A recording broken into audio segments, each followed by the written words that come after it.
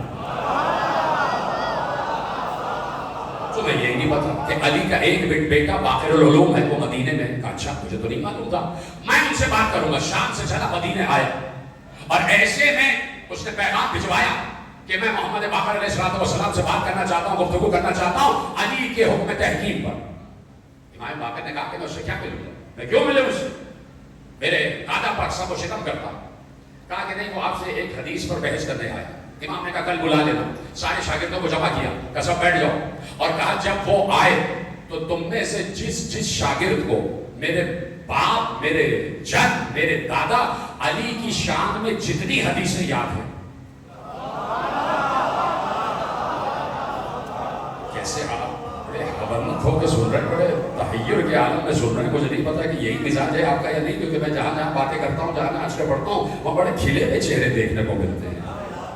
ذرا سا کھلے ہوئے چہرہ میرے ساتھ، بڑے تحیر کی نگاہ میں نہ دیکھیں آپ مجھے، ذرا سا کھلتے ہوئے چہروں کے ساتھ دیکھیں۔ کھلنے کا مطلب یہ کہ ولایت علی کا کھلنا، وہ مسکراہٹ جو ولایت علی والی ہے، کوئی خوشی کی مسکراہٹ نہیں۔ کہا کہ تم میں سے جس کو علی کی شان میں جتنی حدیثیں یاد ہے، اپنے شاگردوں سے کہا کہ جب وہ آئے تو سب حدیثیں بیان کر دو۔ آ گیا، وہ بیٹھا دیا گیا۔ ایک شاگرد نے مولا کی شان میں حدیثیں بیان کی، دوسرے شاگرد نے اس سے الگ حدیثیں بیان کی، تیسرے نے اس سے الگ حدیثیں بیان کی، چوتھے نے اس سے الگ حدیثیں بیان کی۔ جب 20-25 شاگردوں نے علی کی شان میں سینکڑوں حدیثیں سنا دی تو سب چپ ہو گئے، اور اب اس کی طرف دیکھا تو اس نے کہا مجھے ساری حدیثوں پر یقین ہے، میں کسی حدیث سے انکار نہیں کر رہا، مجھے ساری حدیثوں پر یقین ہے۔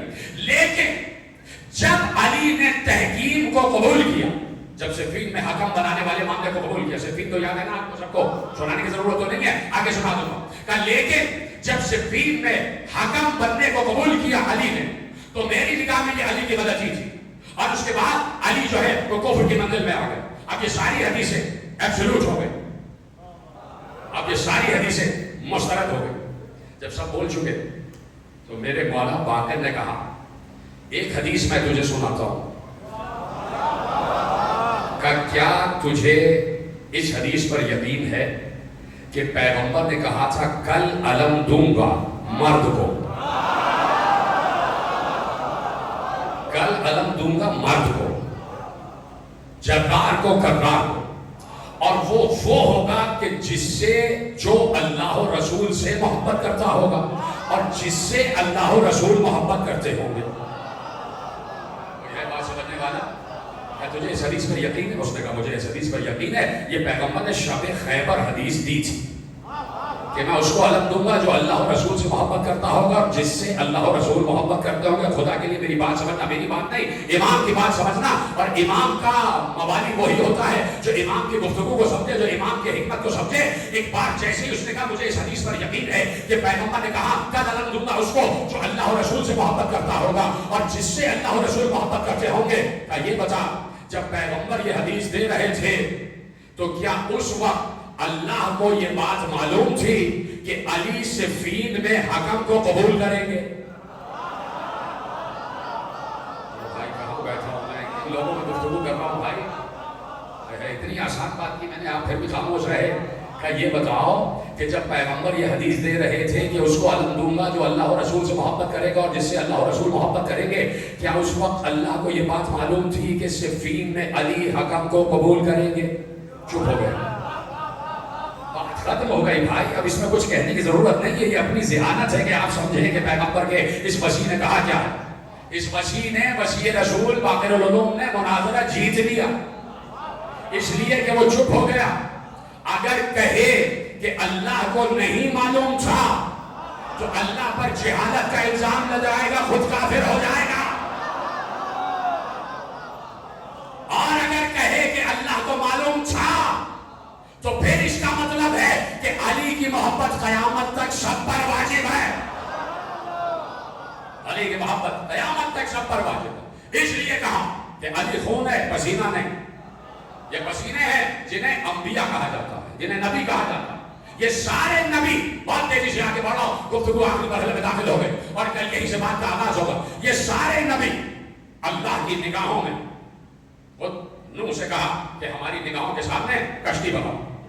ابراہیم جب جا رہے ہیں آگ کی طرف تو اللہ نے کہا آگ کو گلزار بنا دو. ہر نبی اللہ کی نگاہ میں. پریشان تو نہیں ہو گیا؟ ہر نبی اللہ کی نگاہ میں، ہر نبی اللہ کی نگاہ میں. اور اللہ ان انبیاء کے قصوں کے ذریعے بہت سے مسائل حل بھی کر رہا ہوں. میں ایک چیز آپ کے حوالے کرتا ہوں، بس بات بالکل ختم ہو رہی ہے کیونکہ آپ خاموش ہو گئے اور میری مجبوری ہے کہ مجھے خاموشی پسند نہیں ہے اور میں آپ کو بلوا کے رہوں گا. آپ نے کسی بھی مسئلے پر میں اس وقت تک آگے نہیں بڑھتا جب تک ایک مجمع بول لیتے. دیکھیے اللہ نے ایک قصے اور بہت سے قصے رکھے، بہت سے قصے. ان ایک قصوں میں سے ایک قصہ آپ کو سناتا ہوں. ایک قصہ آپ کو سناتا ہوں کہ موسیٰ کہ تمہارے ہاتھ میں کیا ہے؟ سلامت رہے جس نے بات کی ہے. موسیٰ کہ تمہارے ہاتھ میں کیا ہے؟ کہا عصا ہے. ایک جواب دے دیتے لیکن بات آگے بڑھ گئی. سب سنا ہوا ہے آپ کا. یہ میرا عصا ہے، یہ میرا تنہائی کا ساتھی بھی ہے، یہ بڑھتا بھی ہے اور گھٹتا بھی ہے. میں اس سے جانوروں کے لیے چارہ توڑتا ہوں، جتنا چاہتا ہوں بڑھ جاتا ہے، جتنا چاہتا ہوں گھٹ جاتا ہے. یہ میری تنہائی کا ساتھی ہے، مجھ سے باتیں کرتا. میں اسے تکیہ بھی بنا لیتا ہوں، اسے بستر بھی بنا لیتا ہوں. یہ سارے جواب دیے کیوں؟ مجھے یہ بتائیے کہیں آپ نے سنا ہے کہ قبر میں یہ پوچھا جائے گا ذرا موسیٰ کے عصا کا قصہ تو بیان کرو؟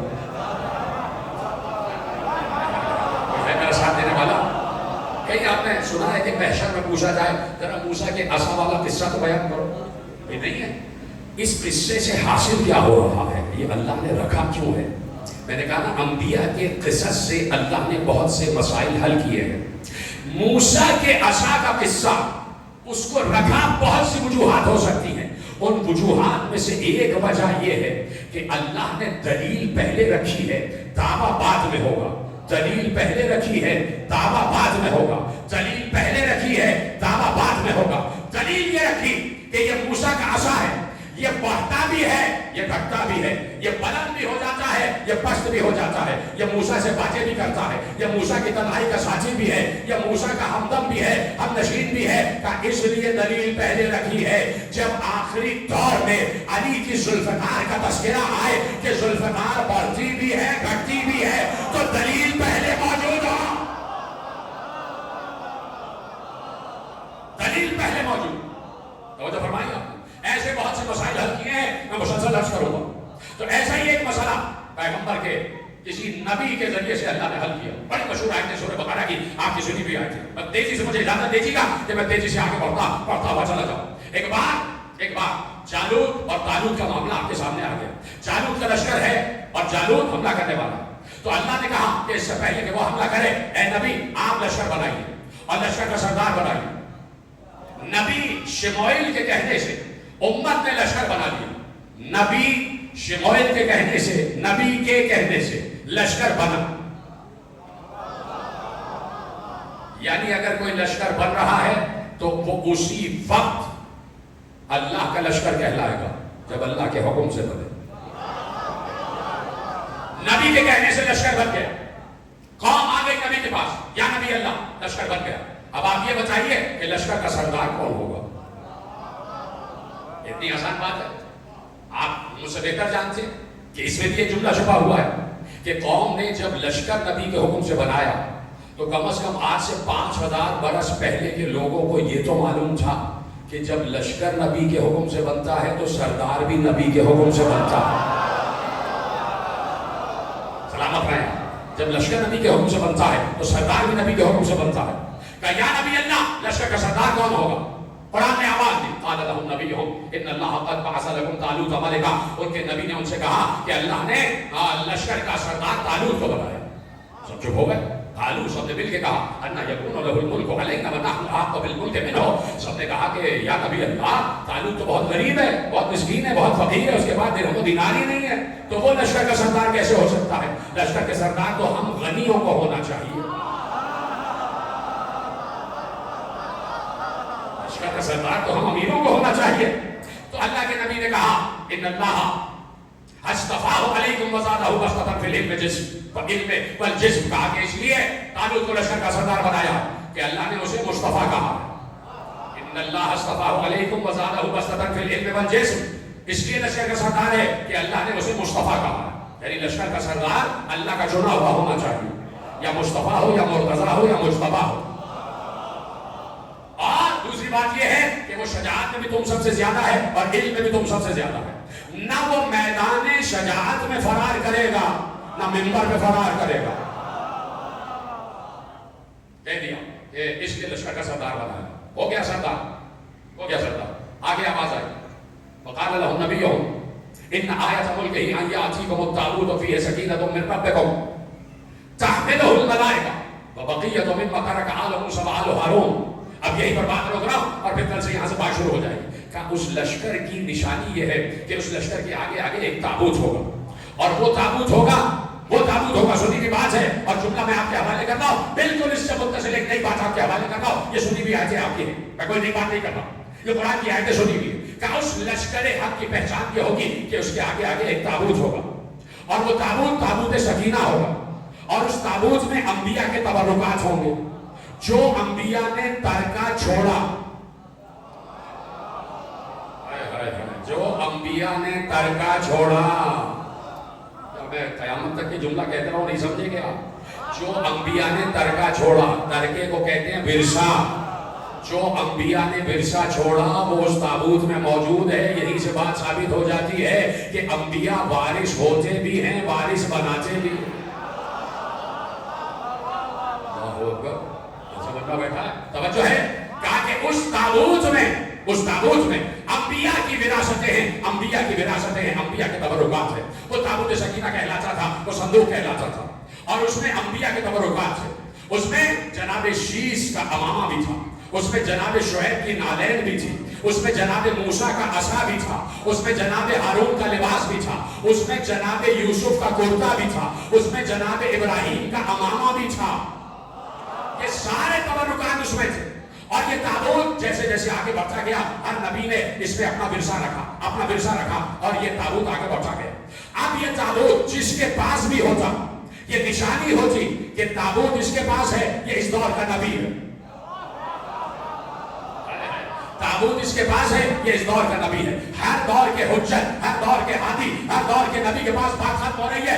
آخری تقریر کے آخری جملے آپ کے حوالے کرتا ہوں۔ ہر دور کا نبی، ہر دور کی حجت، ہر دور کا ہادی، اس کی پہچان یہ تھی کہ اس کے پاس تابوت سکینہ ہوتا تھا، اور جس کے پاس تابوت سکینہ سب سمجھ جاتے تھے یہ اس دور کا نبی ہے۔ بنی اسرائیل کے پاس جب تک وہ تابوت رہا تب تک بنی اسرائیل کامیاب رہے، اور ایک بار تابوت غائب ہو گیا تب سے آج تک بنی اسرائیل ذلیل ہے، اور آج بھی وہ اسی تابوت کی تلاش میں ہے۔ آج بھی یہ اسرائیل والے اسی تابوت کی تلاش میں ہیں۔ انہوں نے پورا یروشلم، پورا تل ابیب، پورا بیت المقدس کے چاروں طرف سب کھود دیا، اور کہیں ان کو تابوت نہیں مل رہا۔ اب صرف ایک بیت المقدس رہ گیا، اس لیے وہ چاہتے ہیں کہ بیت المقدس میں قبضہ ہو جائے، کہ وہ ایک دن بیت المقدس کو بھی کھو دیں گے، اور ان کو یقین کامل ہے کہ تابوت سکینہ بیت المقدس کے نیچے ہے، اور وہ کہہ رہے ہیں جس دن یہ تابوت ہمارے پاس آ جائے گا ہم پوری کائنات پر حکومت کریں گے۔ ان سے پوچھو، ہم سے پوچھو یہ تابوت ہے کہاں؟ ان سے جا کے کہو کہ ہم سے پوچھو یہ تابوت ہے کہاں؟ تابوت غائب ہو گیا، دن پہ دن گزر گئے، عرصے پہ عرصے گزر گئے، سینکڑوں برس گزر گئے، ہزاروں برس گزر گئے، نہ پتہ چلا کہ تابوت کہاں گیا، غائب ہو گیا تابوت۔ ایک بات تاریخ میں برف پلٹے، اور پلٹتے پلٹتے ایک بار 572 عیسوی آ گئے، آمنہ کا لال اس دنیا میں آ گیا، آمنہ کا لال 25 برس کا ہو گیا، آمنہ کا لال 25 برس کا ہو گیا۔ جناب خدیجہ کا مال تجارت لے کے گیا، بہترین منافع کے ساتھ واپس آئے، جناب خدیجہ نے بیچ میں پردہ لگایا، ادھر مصطفیٰ ادھر خدیجہ، کہا اس مال کا آپ کیا کریں گے؟ کہا میرے چچا نے کہا ہے کہ بہترین کسی صاحب عفت خاتون سے میرا عقد کریں گے۔ کس نے کہا ہے؟ میرے چچا نے کہا ہے کہ یہ جو مجھے منافع ہوا ہے اس سے صاحب عفت خاتون سے میرا عقد کریں گے۔ تو بی بی نے کہا اگر میں آپ کو کسی صاحب عفت خاتون کا پتہ بتا دوں؟ کہا بتائیے۔ کہا میں اپنا رشتہ آپ کے لیے دیتی ہوں۔ نبی اس وقت بھی نبی تھا جب آمنہ کی گود میں آیا تھا، نبی 25 برس کا ہے تب بھی نبی ہے، نبی حجت بھی ہوتا ہے، نبی رسول بھی ہوتا ہے، نبی صاحب کتاب بھی ہوتا ہے، نبی صاحب شریعت بھی ہوتا ہے، نبی کا اللہ سے مسلسل رابطہ ہوتا ہے. نبی چاہتے تو اسی وقت جواب دے دیتے ہاں یا نہیں. ایک بار نبی نے کہا پہلے میں اپنے چچا سے پوچھ لوں،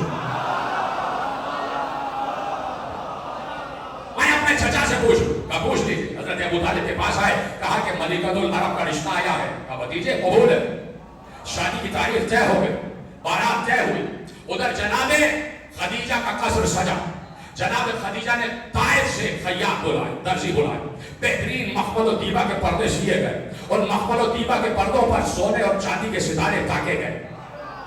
بہترین قالین بچھائے گئے، بہترین نشستیں رکھی گئی، اور شمعیں جلا دی گئی، مشعلیں جلا دی گئی. جب ان مشعلوں کی روشنی اور مخمل و دیبا کے پردوں پر پڑتی کہ جن پہ سونے اور چاندی سے ستارے بنے ہوئے تھے، تو ایسا لگتا تھا آسمان زمین پہ آ گیا. قصر خدیجہ سج گیا. زرعی کمر غلام، زرعی کمر کنیزیں دو رویا قطار بنا کے کھڑے ہو گئے. سب کے ہاتھوں میں انگیٹھیاں، ان انگیٹھیوں میں عود و عنبر سلگ رہا ہے. خوشبو ہی خوشبو، اس لیے کہ خوشبو کا بنانے والا آ رہا ہے.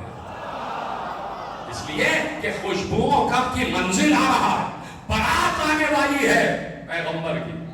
ادھر خدیجہ کے قصر کی تیاری، اور اب تاریخ میں منظر پڑتا، اور ادھر پیغمبر کے گھر کی تیاری. سارے صنادید قریش جمع ہیں، کرسیاں لگا دی گئی. سارے سرداران قریش کو بلایا گیا.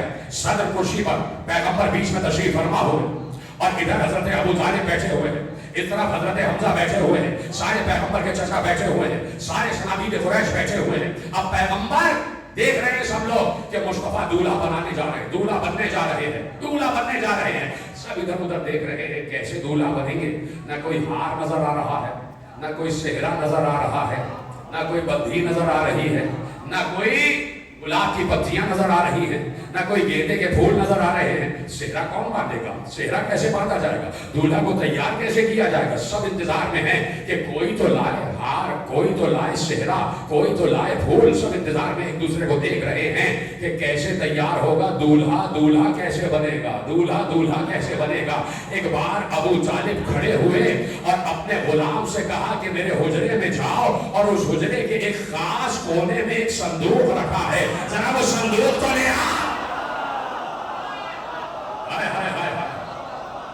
کیا میرے حجرے کے ایک خاص کونے میں صندوق رکھا ہے، وہ صندوق لے آؤ. صندوق لایا گیا. ابو طالب نے تالے پہ ہاتھ رکھا، چابی داخل نہیں کی. ارے جس کا ہاتھ لگانا ہی کلید بن جائے. ہاتھ لگایا، تالا کھلا، ڈھکنا کھولا گیا. ابو طالب نے یوسف کا کرتا اٹھایا، پیغمبر کو پہنایا. شعیب کی نالین اٹھائی، نبی کو پہنائی. موسیٰ کا عصا نبی کے ہاتھ میں دیا. ابراہیم کا امامہ نبی کے سر پر پہنایا. ایک ایک نبی کا تبرک نبی کو پہنایا، ایک ایک رسول کا تبرک مصطفیٰ کو پہنایا. بارات آگے چلی گئی. جانے دو، ذرا سا ابو طالب سے ہاتھ جوڑ کر مجھے ایک سوال کرنے دو. اے ابو طالب، یہ صندوق تو نبیوں کی پہچان ہے، کیا آپ بھی نبی ہیں؟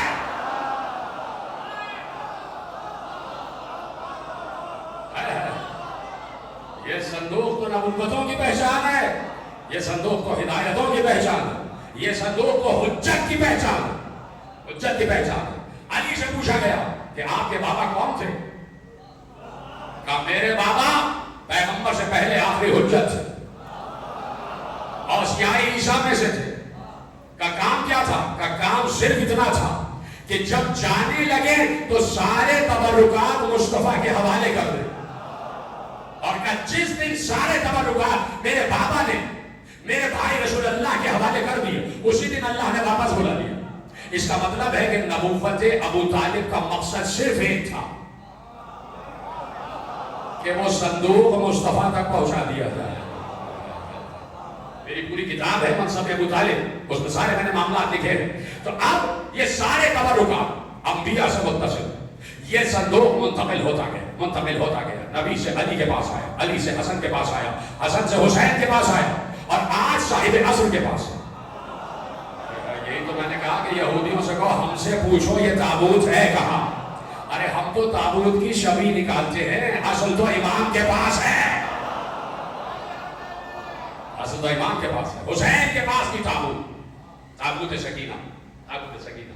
یہ لفظ حسین پر سجدہ ہے، اس لیے کہ حسین کی ایک بیٹی ہے سکینہ. کون کون چپ رہا؟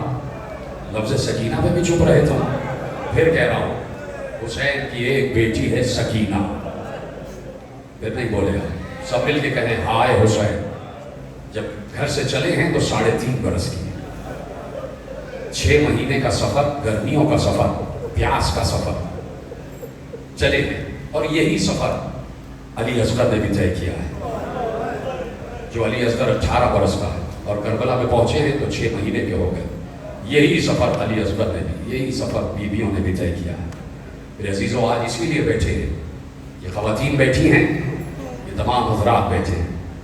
میں ایک بات کہوں، عزاداری اصل میں ہماری ماں بہنوں کی وجہ سے قائم ہے. جتنی عزاداری میری مائیں بہنیں کرتی ہیں اتنی ہم نہیں کر پاتے. اور اس وقت جو ہم فرش عزا پر بیٹھے ہیں یہ بھی ہماری ماؤں کا احسان ہے کہ ہماری مائیں جب ہم گودی میں ہوتے ہیں تو مائیں اپنی گود میں لے کے آتی ہیں کہ آؤ دیکھو حسین کا گھر کیسا ہوتا ہے، حسین کا عزا خانہ کیسے ہوتا ہے. اور ماں رو رو کے بچے کو سکھاتی ہے کہ رویا کیسے جاتا ہے، رویا کیسے جاتا ہے. تو اب میرے عزیزوں میں ایک جملہ کہنے جا رہا ہوں اور اس جملے کو کبھی محسوس کرنا، یہ میرا اپنا ذاتی مشاہدہ ہے کہ جب بھی میں نے مصائب شروع کیے ہیں جو سب سے پہلے ہائے کی آواز آتی ہے نا وہ خواتین میں سے آتی ہے. اب مجھے نہیں پتا یہ ہائے کوئی یہیں کی خاتون کہتی ہے یا کوئی جنت البقیع سے بیوی آ جاتی ہے کہ وہ کہتی ہے ہائے میرا لال حسین، ہائے میرا لال حسین. کل بھی میں نے کہا کہ زہرا کو قبر میں بھی چین نہیں تھا، کبھی حسین کے ساتھ، کبھی حسن کے ساتھ، کبھی حسین کے قافلے کے ساتھ. لیکن آج ایک جملہ سن لینا میرے عزیزوں کہ یہ قافلہ 2 محرم کو کربلا میں داخل ہوا ہے. بس 2 منٹ مجھے دے دینا، اس کے بعد تمہاری لیے دعا. ایک ذرا سا پڑھنا ہی کافی ہو جاتا ہے. جسے رونا آتا ہے وہ نام حسین پر ہی رو دیتا ہے، وہ نام حسین پر ہی رو دیتا ہے. جسے نہیں رونا آتا اس کو آپ سناتے چلے جائیں وہ نہیں روتا. 2 جملے سن لینا. 2 محرم کو حسین کربلا میں داخل ہوئے. آج ہے 2 محرم اور آج ہی حسین کربلا میں داخل ہوئے. جو لوگ زیارت کو جا چکے ہیں حسین وہاں سے کربلا میں داخل ہوئے کہ جہاں آج باغ امام جعفر صادق ہے، اس راستے سے داخل ہوئے اور داخل ہوتے ہوتے آگے بڑھے اور اس مقام پر حسین کا گھوڑا رکا. جس مقام پر حسین کا گھوڑا رکا اسی مقام کو آج مقام امام زمانہ کہا جاتا ہے. اسی مقام پر جو زیارت کر چکے ہیں ان کو تو چاہیے کہ گریہ کر لیں. میں تمہارے لیے دعا کرتا ہوں جو نہیں پہنچے پروردگار ان کو بلائے. حسین کی قبر کی زیارت کرنا بہت ضروری ہے. اس مقام پر رکا، گھوڑا رک گیا، گھوڑے نے آگے بڑھنے سے انکار کیا. حسین نے بار بار گھوڑے کو چمکارا، پیار کیا، آگے بڑھ. گھوڑا آگے نہیں بڑھا. حسین دوسرے گھوڑے پر بیٹھے، وہ بھی آگے نہیں بڑھا. تیسرے پہ بیٹھے، وہ بھی آگے نہیں بڑھا. حسین گھوڑے پہ گھوڑا بدلتے رہے، گھوڑے آگے نہیں بڑھے. ایک بار حسین ابھی اس تحیر میں تھے، سب معلوم ہے حسین کو، کہ ایک بار جبرائیل نازل ہوئے اور کہا اے فرزند رسول، اللہ پاک تحفہ درود و سلام کے یہ پیغام پہنچانا چاہتا ہے کہ جس جگہ کا وعدہ تھا وہ جگہ آ گئے، جس جگہ کا وعدہ تھا وہ جگہ آ گئے. حسین نے سر جھکایا اور سن لینا، ہائے ضرور کہہ دینا تمہیں چادر زہرا کا واسطہ. یہ حسین کا جواب ہے. میں دیکھ رہا ہوں میرے بزرگ کیسے ماتم کر رہے ہیں. ان کو ان کی ماں نے سکھایا ہے کہ ماتم کیسے کیا جاتا ہے. شرمایا نہیں کرو ماتم کرنے سے. ایک بار حسین نے سر جھکایا، حسین نے سر جھکا کر جبرائیل سے کہا جبرائیل اللہ کو میری طرف سے سلام کہنا اور یہ کہنا کہ حسین یہ کہہ رہا ہے کہ اے میرے پروردگار وعدہ 10 محرم کا تھا، حسین 8 دن پہلے آ چکا، حسین 8 دن پہلے آ چکا. حسین کربلا تیار کر رہے تھے. ایک ایک ناصر حسین کے ساتھ موجود ہے. حسین نے 72 کا لشکر تیار کیا. عاشور کا دن آیا. بس 2 جملے سن لینا اور اس کے بعد اجازت دے دینا. یہ جو انصاران حسین ہے نا ان کی بھی بڑی قربانیاں ہیں، ان کی بھی بڑی قربانیاں ہیں. اب تم دیکھو کہ جہاں حسین کو سلام کرتے ہو وہیں جا کے انصاران حسین کو بھی سلام کیا جاتا ہے. جیسے حسین کو ولی کہا جاتا ہے ویسے ہی اصحاب حسین کو بھی ولی کہا جاتا ہے. سلام ہو اصحاب حسین پر، سلام ہو اولیاء اللہ پر، سلام ہو انصاران حسین پر. ایسے انصار کہ حسین نے خط لکھ کر بلوایا ہے حبیب میں کربلا پہنچ چکا ہوں، حبیب میں کربلا پہنچ چکا ہوں. اور حبیب میری ماں بہنیں سنیں یہ جملہ میں آپ کی خدمت میں پیش کر رہا ہوں. اور حبیب میں تنہا نہیں آیا، میری بہنیں بھی ساتھ آئی ہیں، علی کی بیٹیاں بھی ساتھ آئی ہیں. حبیب اس سے پہلے کہ میرا سر کٹ کے نیزے پہ بلند ہو جائے میں تمہیں نصرت کے لیے بلا رہا ہوں، کربلا تمہارے انتظار کر رہی ہے، کربلا تیار ہے۔ حبیب نے خط کو آنکھوں سے لگایا، واپس آئے، زوجہ نے پوچھا کس کا خط ہے؟ کہا میرے مولا حسین کا خط ہے۔ کہا کیا لکھا ہے؟ کہا میرا مولا کربلا میں چاروں طرف سے گھر چکا ہے، میرے مولا کے سر کے در پہ ہیں یہ شقیق۔ کہا کہ کیا کہنا چاہتے ہو، تم نے کیا ارادہ کیا ہے؟ کہا میں سوچ رہا ہوں کہ جاؤں یا نہ جاؤں، اگر چلا گیا تو تمہیں کون دیکھے گا، تمہارا خیال کون رکھے گا؟ زوجہ نے منہ پہ ہاتھ مار کر کہا وائے ہو حبیب، میں خاک کھا کے جی لوں گی، میں خاک کھا کے جی لوں گی۔ حبیب جاؤ، فرزند رسول بلائے اور تم نہ جاؤ، اور اگر تم نہیں جا سکتے تو مجھے اجازت دو میں جاؤں۔ حبیب رو پڑے، کہا نہیں نیک بخت میں تیرا امتحان لے رہا تھا۔ کہا نہیں حبیب جاؤ، اپنے غلام سے کہا کہ گھوڑا لے کر جاؤ اور فلاں مقام پر کھڑے ہو جاؤ، میں چھپ کر آ رہا ہوں۔ گھوڑے کو لے کر غلام بڑھا، ادھر سے حبیب کو آنے میں دیر ہو گئی۔ غلام گھوڑے کو چمکا کر کہہ رہا تھا اے میرے آقا کی گھوڑے، اگر میرے آقا کو آنے میں دیر ہو گئی اور اگر میرا آقا نہ گیا تو میں وعدہ کرتا ہوں میں تجھ پر بیٹھ کر جاؤں گا اور فاطمہ کے لال کی نصرت کروں گا۔ بس یہ کہہ رہا تھا کہ حبیب آ گئے۔ حبیب نے جب غلام کی زبان سے یہ جملے سنے، منہ پیٹ کر کہا ہائے فاطمہ کے لال پر یہ وقت آ گیا کہ اب غلام کہہ رہے ہیں کہ ہم نصرت کریں۔ حبیب گھوڑے پہ بیٹھے پہنچے، کربلا میں شور ہو گیا مبارک ہو حبیب آ گئے، مبارک ہو حبیب آ گئے۔ یہ مبارک بادی کا شور زینب کے کان تک پہنچا۔ زینب نے کہا فضہ کیا ہوا؟ فضہ نے خوش ہو کے کہا مبارک ہو بی بی، حبیب آ گئے حسین کی نصرت کو۔ سنیں گے جملہ، ایک بار زینب نے اپنی پیشانی پر ہاتھ رکھ کر کہا فضہ حبیب سے کہنا علی کی بیٹی سلام کہہ رہی ہے، علی کی بیٹی سلام کہہ رہی ہے۔ جیسے ہی حبیب نے سنا سر سے امامہ پھینک کر کہا پروردگار یہ وقت آ گیا کہ آقا زادیاں غلام زادوں کو سلام، اجرکم اللہ، یہ ہے حبیب۔ اور ایک بار آخری جملے تقریر کے مسلم ابن اوسجا گئے، میدان کی طرف گئے، سننا جملہ اور بھائی کہتے رہنا اگر رونا آئے تو رونے میں بخل نہیں کیا کرو۔ مسلم ابن اوسجا گئے، میدان میں گئے، زخم کھا کر گرے، کہا السلام علیکہ یا ابا عبداللہ۔ ادھر سے بہت سے انصار نے چاہا کہ جائیں اور مسلم ابن اوسجا کو اٹھا کے لائیں۔ جیسے ہی انصار نے چاہا کہ جائیں، میری طرف دیکھنا، ایک بار حسین نے کہا رک جاؤ، سب رک جاؤ، یہ میری قربانی ہے، میں اٹھا کے لاؤں گا، میں اٹھا کے لاؤں گا۔ اگر سن سکو تو آخری جملہ سن لینا۔ راوی کہتا ہے کہ میں نے 3 دن کے بھوکے پیاسے حسین میں یہ قوت دیکھی کہ حسین تنہا گھوڑے پر بیٹھ کر میدان میں جاتے تھے اور بیٹھے بیٹھے جھکتے تھے اور جھک کر لاشا اٹھاتے تھے، ایک ہاتھ سے لاشا اٹھاتے، سانوں پہ رکھتے، مقتل میں لا کے لاشا لٹا دیتے۔ اتنی قوت تھی حسین میں کہ تنہا اپنے انصار کے لاشیں اٹھائے اور لا کے ایک ہاتھ سے مقتل میں رکھ دیتے تھے۔ لو اب میں نے بھی سینے پہ ہاتھ مارا، تم بھی مار لینا۔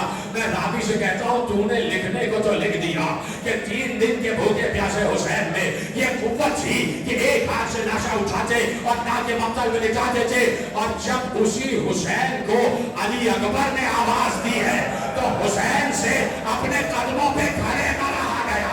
کونی اور بجنیوں کے بعد ولدی علی اکبر، تیرے بابا کو نظر نہیں آ رہا، تیرے بابا کی کمر کی طاقت